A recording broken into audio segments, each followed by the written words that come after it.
Assalamualaikum warahmatullahi wabarakatuh.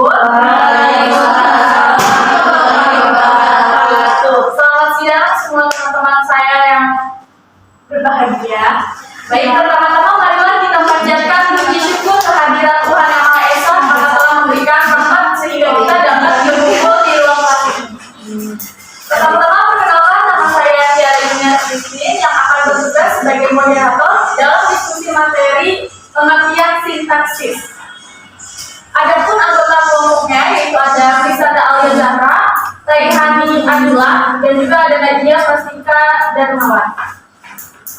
Nah, baik teman-teman, sebelum kita mulai presentasinya, baiknya kita berdoa terlebih dahulu. Jadi saya akan berdoa dimulai.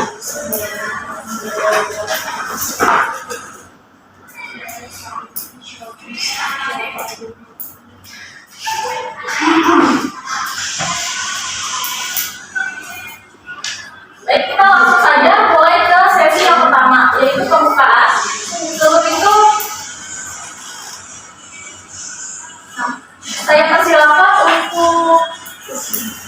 untuk Raihani Abdullah untuk membacakan materi yang pertama.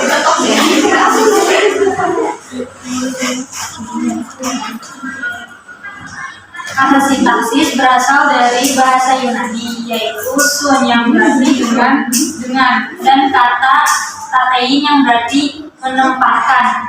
Jadi secara etimologi berarti menempatkan bersama-sama kata-kata menjadi kelompok kata atau kalimat. Sintaksis adalah bagian dari tata bahasa yang mengkaji tentang kaidah penggabungan kata menjadi satuan gramatik yang lebih besar yang disebut frasa, klausa, dan kalimat, serta penempatan morfem suprasegmental atau intonasi sesuai dengan struktur semantik yang diinginkan pembicara sebagai dasarnya.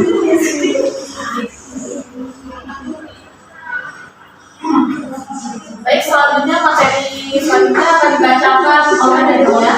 Selanjutnya ada sintaksis menurut para ahli. Menurut Ramlan, mengemukakan bahwa sintaksis adalah bagian atau cabang ilmu bahasa yang membicarakan seluk-beluk wacana, kalimat, klausa, dan frasa. Yang kedua ada Penhart. Sintaksis mempelajari hubungan gramatikal di luar kata, tetapi di dalam satuan yang disebut kalimat. Yang ketiga ada Ramlan. Sintaksis juga dikenal dalam bahasa Belanda dengan istilah sintaksis, dalam bahasa Inggris sintak.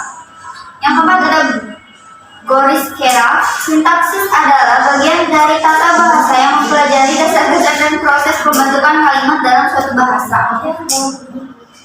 Yang kelima ada Wuryono, menegaskan bahwa sintaksis adalah studi kombinasi kata menjadi satuan yang lebih besar, yakni frasa, klausa, dan kalimat. Batasan tersebut mengindikasikan bahwa satuan yang tercakup dalam sintaksis frasa, klausa, dan kalimat dengan kata sebagai satuan dasar bidang sintaksis. Yang keenam ada Striker dan Tarigan, mengatakan bahwa syntax in the study of the patterns by which words are combined to make sentences. Akhirnya, artinya sintaksis adalah telaah mengenai pola-pola yang diperlukan sebagai sarana untuk menghubungkan kata menjadi kalimat. Baik, materi selanjutnya akan dibacakan oleh Risada. Selanjutnya, yang menjadi wilayah kajian sintaksis adalah struktur internal kalimat, yaitu frasa, klausa, dan kalimat. Yang pertama adalah frasa. Istilah frasa dalam bahasa Indonesia sering disamakan dengan istilah kelompok kata. Dengan penyamaan tersebut terimplikasi makna bahwa frasa itu selalu terdiri atas dua kata atau lebih. Ramlan pada tahun 1978 menyatakan bahwa frasa adalah satuan gramatik yang terdiri atas dua kata atau lebih yang tidak melebihi batas fungsi unsur klausa. Berdasarkan definisi itu dapat ditentukan bahwa frasa mempunyai dua ciri, yaitu yang pertama merupakan satuan gramatik yang terdiri atas dua kata atau lebih, dan yang kedua tidak melebihi batas fungsi unsur klausa. Dapat diperhatikan contohnya di slide berikutnya. Yang pertama itu ada bayi sehat, baju lama, tempat duduk, pisang goreng, baru datang, dan sedang membaca. Satuan bahasa bayi sehat, pisang goreng, dan yang itu adalah frasa, karena satuan bahasa itu tidak membentuk hubungan subjek dan predikat. Baik, selanjutnya akan dibacakan oleh rekan. Selanjutnya ada klausa. Klausa merupakan unsur kebahasaan yang berada pada tatanan lebih rendah daripada kalimat dan berada pada tatanan lebih tinggi daripada frasa. Unsur inti klausa adalah subjek dan predikat. Hanya saja dalam realisasi pemakaian bahasa, unsur subjek bisa tidak hadir dan hanya unsur predikat yang hadir. Bergantung pada kaidah yang berlaku pada setiap bahasa. Klausa merupakan unsur kalimat dan karenanya klausa bukan kalimat. Dapat diperhatikan contoh-contoh berikut, yaitu ada bayi sehat itu tersenyum, baju lama telah usang, putri mencari tempat duduk, Mak menjual pisang goreng, Pak Roy baru datang dengan yang ada.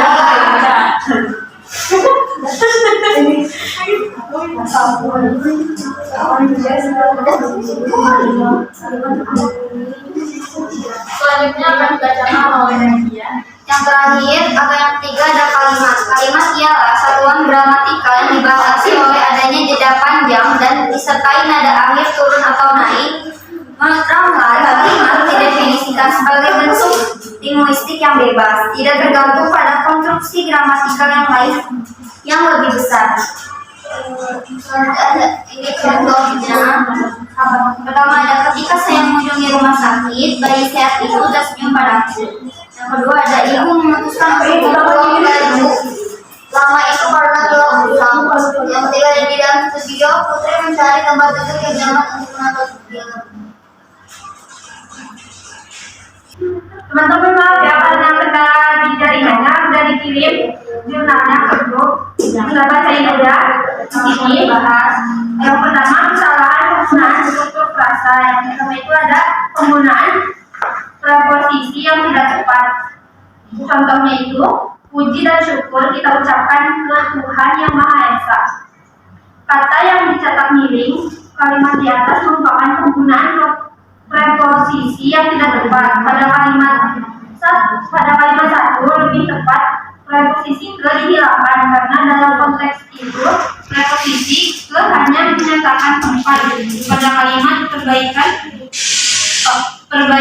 kalimat di atas adalah puji dan syukur kita ucapkan kepada Tuhan yang Maha Esa. Yang kedua ada susunan kata yang tidak tepat. Katanya di sini berdiri saya untuk menyampaikan pidato tentang kebersihan. Susunan kata-kata yang dicetak miring yaitu di sini berdiri saya pada kalimat yang tadi tidak sesuai kaidah bahasa Indonesia. Seharusnya saya berdiri di sini untuk menyampaikan pidato tentang kebersihan. Yang ketiga, penggunaan unsur yang berlebihan atau mubazir. Pada pidato siswa kelas 11 SMA negeri 1 tiga dekat dijumpai pemakaian kata yang mengandung makna yang sama atau sinonim digunakan sekaligus dalam sebuah kalimat. Contohnya, dampak buruk negatif dari membuang sampah sembarangan. Penggunaan kata yang bersinonim sekaligus dalam sebuah kalimat dianggap mubazir karena tidak masuk. Yang benar itu dampak buruk dari membuang sampah sembarangan. Yang keempat ada penjamakan yang para hadirin kalimatnya para hadirin yang terhormat, kita tahu bahwa pendidikan itu sangat penting. Dalam sebuah kalimat untuk penanda jamak, sebuah kata cukup menggunakan satu penanda saja. Jika sudah terdapat penanda jamak, tidak perlu kata tersebut diulang, atau jika sudah diulang, tidak perlu menggunakan penanda jamak. Sebaiknya kalimat yang tadi para hadirin yang terhormat diungkapkan menjadi kalimat yang kayak ini, para hadirin yang terhormat atau hadirin yang terhormat.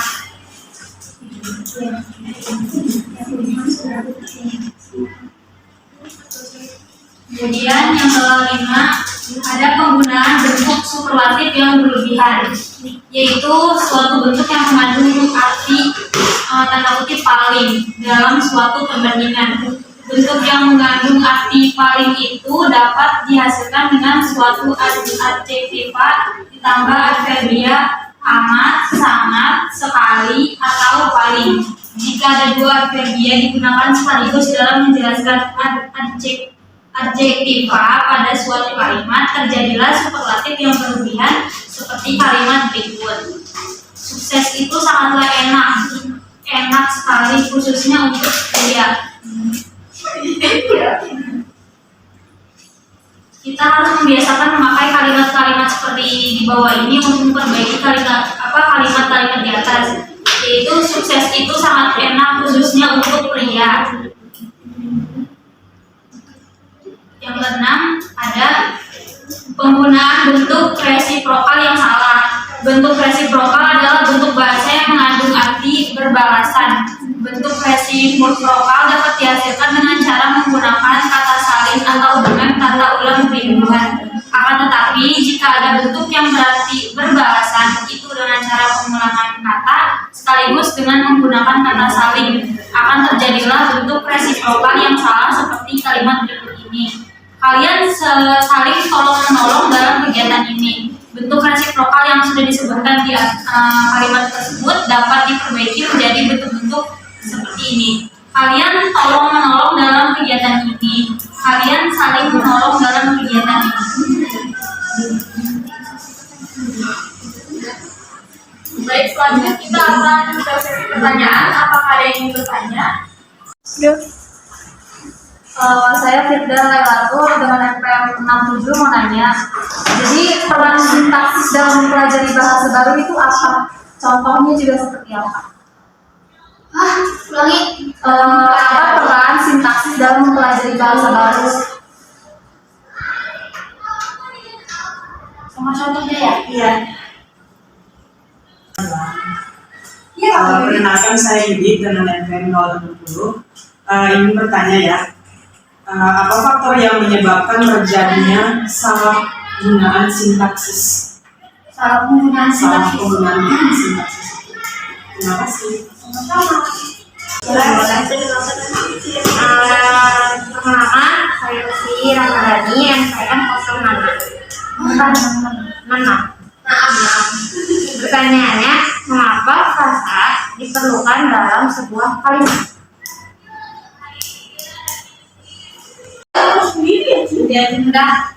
Izin menjawab pertanyaan dari Firda. Peran sintaksis dalam mempelajari bahasa baru dan contohnya.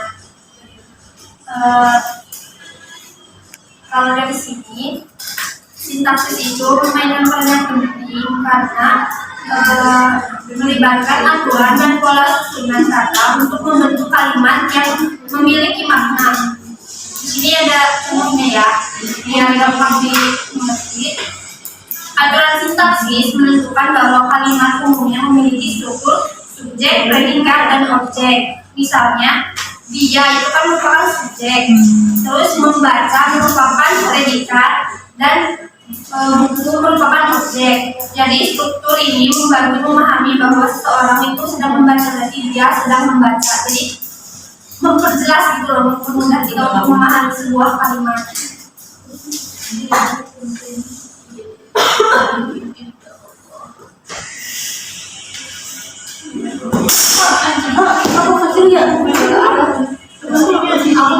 Saya mau menjawab pertanyaan dari Yudin. Pertanyaannya, faktor terjadinya kesalahan penggunaan sintaksis.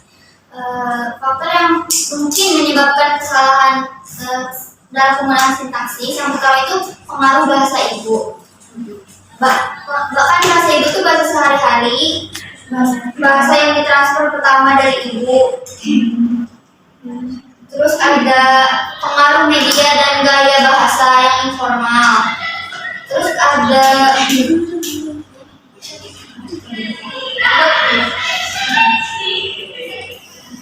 terus sama yang terakhir ada keterbatasan kosakata. Jawab dari ada dulu.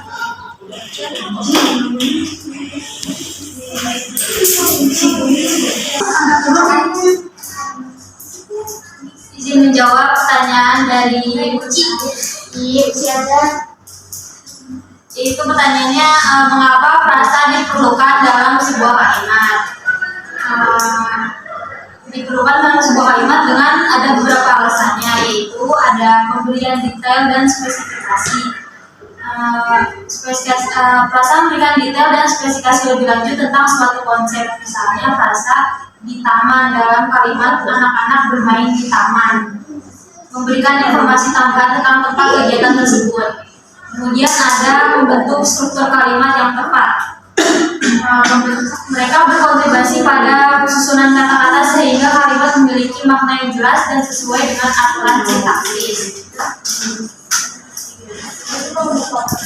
Terus juga ada pemberian informasi tambahan.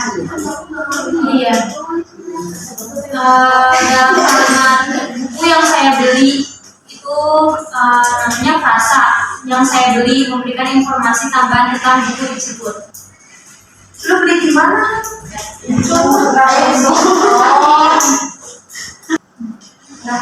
Jadi secara keseluruhan frasa itu memberikan kekayaan dan kedalaman pada kalimat, membantu membangun struktur kalimat yang baik, serta memberikan informasi tambahan yang diperlukan untuk memahami pemahaman yang lebih baik.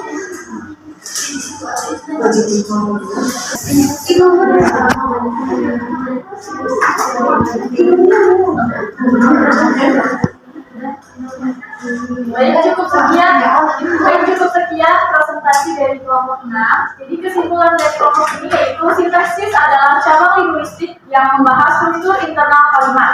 Sehingga yang menjadi wilayah kajian sintaksis adalah struktur internal kalimat yang bersifat frasa, klausa, dan kalimat. Baik, cukup sekian. Saya sebagai moderator mohon maaf bila ada kekurangan. Iya. Wassalamualaikum warahmatullahi wabarakatuh.